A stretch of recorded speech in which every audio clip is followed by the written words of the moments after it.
So hi guys, welcome back to my two videos. तो इस video में दोस्तों डिस्कस करने वाले हैं यहाँ पर कुछ इंपॉर्टेंट कंपनीज को और उनसे रिलेटेड कुछ इंपॉर्टेंट अपडेट्स हैं जिसकी बात करेंगे इस वीडियो में। तो चलिए दोस्तों वीडियो की शुरुआत करते हैं। सबसे पहली कंपनी की बात करते हैं। पहली कंपनी का नाम है जियो फाइनेंशियल सर्विसेज लिमिटेड। बट इसको डिस्कस करने से पहले दोस्तों, अगर आपने अभी तक चैनल को सब्सक्राइब नहीं किया है तो चैनल को सब्सक्राइब करके बेल आइकन को प्रेस कर लो और सभी रजिस्टर्ड टेलीग्राम चैनल को भी ज्वाइन कर लो, जिसका लिंक आपको डिस्क्रिप्शन में देखने को मिल जाएगा। और एक डिस्क्लेमर भी है, जो भी कंपनी से रिलेटेड न्यूज़ एंड अपडेट्स हम लोग कवर करेंगे वो सारी न्यूज़ एंड अपडेट्स सिर्फ और सिर्फ एजुकेशन पर्पस के लिए है, सीखने के लिए है। तो इसको किसी भी तरह का इन्वेस्टमेंट एडवाइस मत समझना, आप खुद से रिसर्च और एनालिसिस भी कर सकते हैं। तो चलिए दोस्तों वीडियो की शुरुआत करते हैं। सबसे पहले बात करते हैं जियो फाइनेंशियल सर्विसेज से रिलेटेड कुछ इंपॉर्टेंट न्यूज़ एंड अपडेट्स के बारे में। सो दोस्तों, आज के दिन ये कंपनी काफ़ी ज़्यादा फोकस में देखने को मिल रही थी। इसके पीछे का दो बड़ा रीज़न है और वो दोनों रीज़न बोल सकते हैं कंपनी से रिलेटेड न्यूज़ है। दो न्यूज़ कंपनी से रिलेटेड हमें देखने को मिल रही है और वो दोनों न्यूज़ एग्जैक्ट है क्या, तो चलिए एक एक करके दोनों को समझते हैं। सो दोस्तों, अगर हम पहली न्यूज़ की बात करें तो वो हमें ये देखने को मिल रहा है कि कंपनी के बोर्ड कुछ चेंजेस हमें करते हुए देखने को मिले हैं कंपनी के मैनेजमेंट लेवल पे। और फिलहाल यहाँ पर एक्सचेंज को इन्फॉर्म कर दिया गया है और ये बताया गया है नॉमिनेशन कमेटी के रिकमेंडेशन पे उन्होंने अप्रूव कर दिया है अपॉइंटमेंट किनका, वेंकटा पेरे का, जो कि कंपनी के चीफ ऑपरेटिंग ऑफिसर के तौर पर कंपनी को ज्वाइन करने वाले हैं। और इसके जो इफेक्टिव डेट है वो हमें 22 दिसंबर का देखने को मिलने वाला है। तो ये चीज़ को आप नोट करो। ये दोस्तों हो गई मैनेजमेंट के चेंजेस से रिलेटेड न्यूज़, जो कि इंपॉर्टेंट होती है, इस वजह से ये चीज़ मैंने आपको समझा दिया। अब बात करते हैं दूसरी न्यूज़ के बारे में। पर दूसरी न्यूज़ आपको तब समझ आएगा जब कंपनी के रिसेंट अपडेटेड Q2 के रिजल्ट आप समझोगे।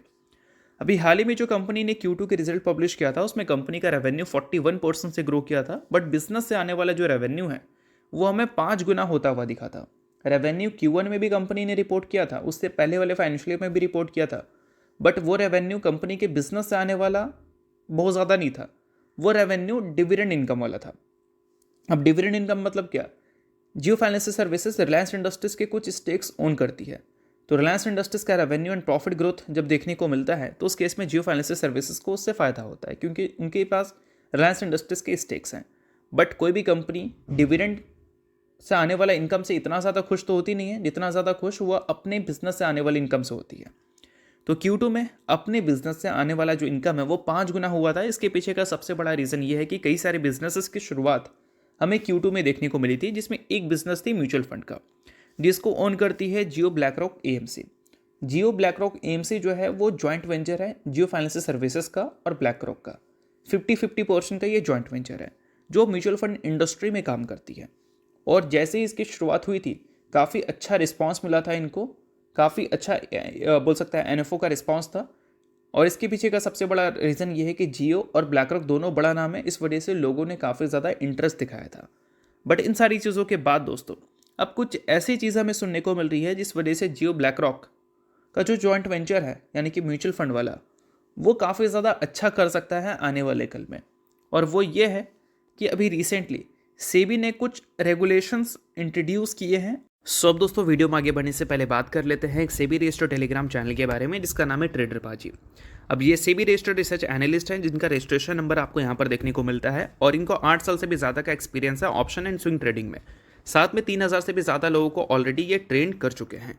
तो इनके टेलीग्राम चैनल का जो लिंक है वो आपको डिस्क्रिप्शन में देखने को मिल जाएगा। लिंक के थ्रू जाकर जरूर इस चैनल को आप ज्वाइन कर लेना। ज्वाइन करने का सबसे बड़ा प्लस पॉइंट ये है कि काफ़ी सारी कंपनी के टेक्निकल्स को प्रॉपर एनालिसिस कर यहाँ अपडेट किया जाता है, जो कि अभी आपको यूट्यूब पे तो देखने को नहीं मिलता, जिसको आप यहाँ पर आकर ज़रूर चेकआउट कर सकते हैं। उसके अलावा दोस्तों मार्केट से रिलेटेड जो समरी होती हैं वो सारी चीज़ें आपको यहाँ पर देखने को मिलती हैं। मार्केट से रिलेटेड जो इंपॉर्टेंट न्यूज़ एंड अपडेट्स होता है वो भी आपको यहाँ पर देखने को मिलता है। साथ में सेबी रजिस्टर्ड टेलीग्राम चैनल है तो इनके कॉल्स वगैरह भी दिखते हैं, जिसको भी चाहो तो आप चेकआउट कर सकते हो। तो लिंक डिस्क्रिप्शन में है, लिंक के थ्रू जाकर बिल्कुल फ्री ऑफ कॉस्ट आप इस टेलीग्राम चैनल को ज्वाइन कर सकते हैं। और उस रेगुलेशन की वजह से जो AMC कंपनी है उनको काफ़ी ज़्यादा फायदा होने वाला है। और एग्जैक्ट ये सारी चीज़ें हैं क्या, तो चलो उसको समझो। तो देखो दोस्तों, सेबी ने रिवाइज किया है म्यूचुअल फंड का एक्सपेंस फी, यानी कि बोल सकते हैं म्यूचुअल फंड में जब आप इन्वेस्टमेंट करते हैं तो उस इन्वेस्टमेंट करते समय आपका कुछ एक्सपेंस फी होता है, या फिर बोल सकते हैं एक्सपेंस रेशो आपने सुना होगा, वो सारी चीज़ें उसको कम किया गया है सेबी की तरफ से। इसका मतलब इन्वेस्टमेंट अब आपका थोड़ा सा सस्ता होता हुआ दिखेगा, या फिर आप ऐसा भी बोल सकते हैं जो रिटर्न्स आप म्यूचुअल फंड से कमाते हैं उसमें जो पहले आपको बोल सकते हैं एक्सपेंस के तौर पर ज़्यादा पैसा देना पड़ता था उसको सेबी ने अब कम कर दिया है अपने न्यू रेगुलेशंस की वजह से। अब इस चीज़ को आप थोड़ा डिटेल में भी समझ सकते हो और चाहो तो थोड़ा सा ऊपर ऊपर भी समझ सकते हो। देखो यहाँ पर मेंशन किया गया है रेगुलेटर की तरफ से यानी कि सेबी की तरफ से कि जो एक्सपेंस रेशो है वो अब हमें बेस एक्सपेंस रेशो के तौर पर देखने को मिलने वाला है, जिसको हम BER के तौर पर देखेंगे। और यहाँ पर जो चीज़ें आई हैं वो चीज़ें सिंपल सा ये बता रही है कि आपका जो एक्सपेंस रेशो है वो अब आपको कम देखने को मिलेगा, यानी कि इन्वेस्टमेंट जब आप करोगे और रिटर्न्स जो आपको मिलेंगे उस रिटर्न को रिडीम जब आप करोगे तो पहले के मुकाबले ज़्यादा पैसे आपके पास आएंगे।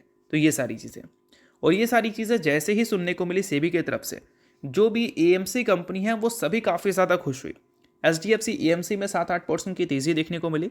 और इससे जियो फाइनेंशियल सर्विसेज इसलिए खुश होगी क्योंकि जियो फाइनेंशियल सर्विसेज अभी अभी मार्केट में आई है और इस चीज़ की वजह से म्यूचुअल फंड में लोग ज़्यादा जाना प्रेफर करेंगे। और ज़्यादा लोग अगर जाएंगे तो ऑब्वियस सी बात है जियो ब्लैक रॉक AMC का बिजनेस हमें अच्छा परफॉर्म करता हुआ देखने को मिलेगा जब लोग ज़्यादा म्यूचुअल फंड के साथ जुड़े रहेंगे। और इससे अल्टीमेटली क्या एक्सपेक्टेशन किया जा सकता है, कंपनी के आने वाले क्वार्टरली रिजल्ट हमें अच्छे देखने को मिले। तो यही सारी चीज़ों की वजह से आज के दिन आपको जियो फाइनेंशियल सर्विसेज आपको फोकस में दिख रही थी। बेशक ये सारी चीज़ें अच्छी है, अब देखते हैं कि इन सारी चीज़ों के बाद जियो फाइनेंशियल सर्विसेज के बिजनेस में कितना फ़ायदा हमें देखने को मिलता है। तो चलिए दोस्तों बात करते हैं अगली कंपनी के बारे में। सो अगली कंपनी का नाम है नुवामा वेल्थ। रिसेंटली कंपनी ने फर्स्ट एवर स्टॉक स्प्लिट की अनाउंसमेंट की थी, जिसको लेकर कंपनी ने रिकॉर्ड डेट भी फिक्स किया था और वो रिकॉर्ड डेट था 26 दिसंबर का।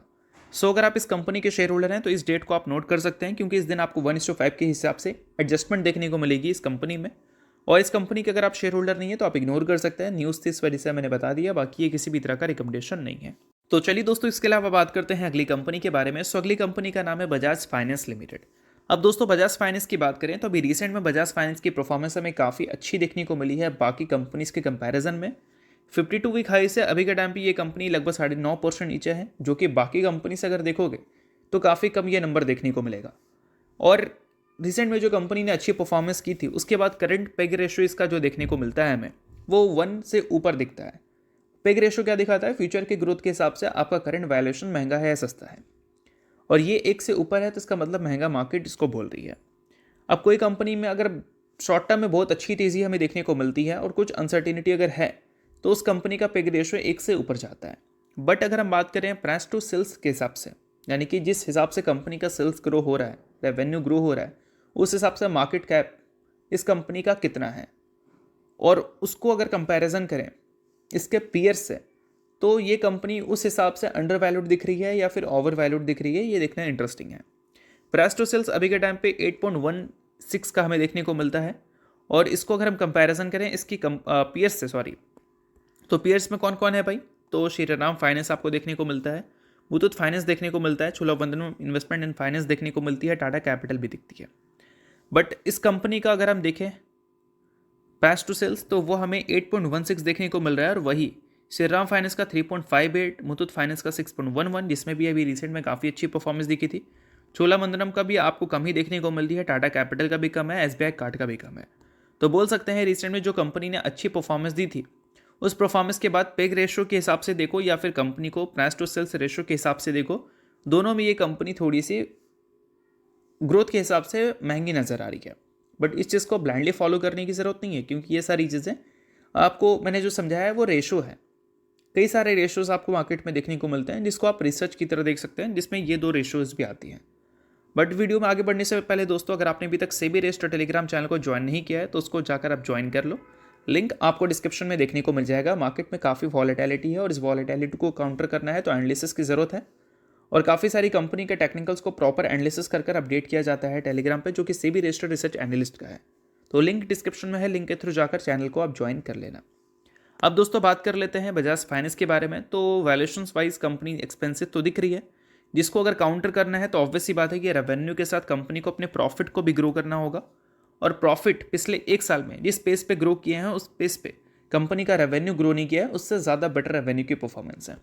और आप सभी को पता है कि अगर EPS को हम बढ़ा देते हैं तो कंपनी का जो वैल्यूएशन है वो नीचे आ जाता है और EPS को जब हम घटा देते हैं तो वैल्यूएशन ऊपर चला जाता है।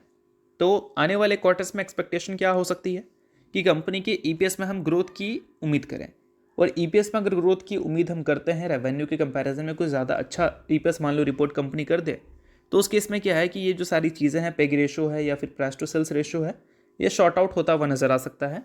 मार्केट एडजस्ट कर सकती है इन सारी चीज़ों को। और अभी के टाइम पे अगर हम एफ की एक्टिविटी देखें तो इस कंपनी में एफ तो काफ़ी खुश नज़र आ रहे हैं, बट अगर हम डी को देखें तो डी अपने स्टेक्स को रिड्यूस करती हुई दिख रही है। जनरली क्या होता है, एफ ग्रोथ कंपनी में इन्वेस्टमेंट करना प्रीफर करते हैं और डी अंडर वैल्यूड कंपनी में इन्वेस्टमेंट करना प्रीफर करती है। और डी के हिसाब से तो कंपनी थोड़ी सी अंडर वैल्यूड नहीं दिख रही है, क्योंकि पहले यही डी थी जो लगातार हर क्वार्टर में एफ के कंपैरिजन में बजाज फाइनेंस में स्टेक्स इंक्रीज करती थी, बट अभी उसका उल्टा हमें देखने को मिल रहा है। तो ये सारी चीज़ें आपको मार्केट में चलती रहती दिखती है। तो इन सारी चीज़ों को आप एनालिसिस करो, बट चीज़ों को सिर्फ एजुकेशन पर्पस की तरह देखना, किसी भी तरह का ये रिकमेंडेशन नहीं है। तो होप करता हूँ ये वीडियो आपको अच्छा लगा होगा। लाइक कीजिए, प्ले बड़ा सब्सक्राइब कीजिए। वीडियो के लिए बहुत बहुत शुक्रिया।